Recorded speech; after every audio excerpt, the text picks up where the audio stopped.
look, well, let's get to the album second. Let's start off by talking about the documentary. What's I know the documentary is about the Underground Experience blog that you've done. Now, 10 years, that's a long time to put in the game. It's a long time to put into anything. What kind of stuff have you been covering over the past 10 years with the blog?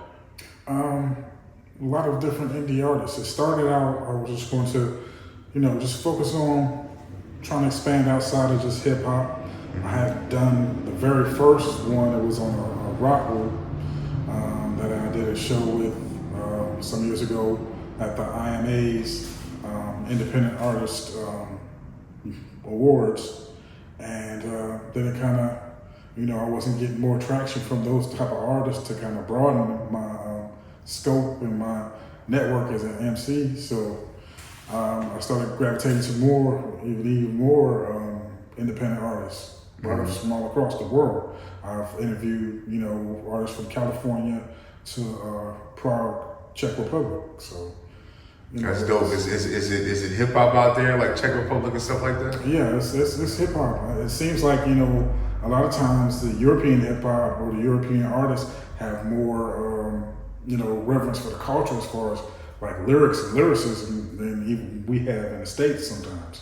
I hear that a lot. I watch a lot of podcasts, and everybody says that all the hip hop heads say it's more love over there, and they really respect the craft and how it came a lot more over there. Yeah. Definitely, I'm trying to get over there. I'm trying to get some shows. You know what I mean? Definitely, some of that love and some of that paper. Yeah. Definitely. So, as far as like the 10-year anniversary, what all are y'all doing to commemorate the anniversary of the blog? Like I said, this documentary. I'm doing different shows and trying to gather up people. If you go on my blog, you'll see some of the past blogs. We celebrate some of the past artists that we interviewed, as well as November 18th. Starting at doors open at 7. The show started about 8 or so. I'm doing the movie. The final part of that movie, the performance piece, up at the Artist Block in Greensboro. So, one of the people who signed on it right now is the Fat Boy. We're trying to make sure we get Eddie Gruber and Ty Bruley hopefully locked up for that show as well. And we're going to get another DJ locked up in the coming months. So, go ahead and get your tickets now. Go ahead and we're going to have it on the website to where you can get your tickets. And, as the show grows, who else besides myself is going to be performing on that show? I know you kind of described the final show to me kind of like Russell Simmons' The Show from back in the days. And I've seen some clips of the documentary. So is the final going to be kind of like how the show was, like the artists are going to be doing interviews, telling their story, leading up to it, and be clips of the actual final performance inside of there, or? Some of it will be like that. Some of it's just just inspired by it.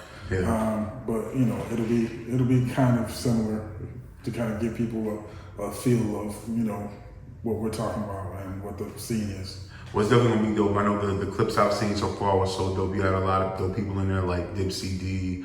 Also, I think I seen Snazzarell in there, but even Ski Money. So you showing off a lot of the Carolina people that's putting out there and doing their thing. So I'm happy about that. And like I said, definitely, promoting, your blog and giving people, even a retrospect, people that might not have, known about it can go back and, once they get hyped up off the documentary, go back and check forward and find out about even some of those artists. I think it's going to be real dope, man.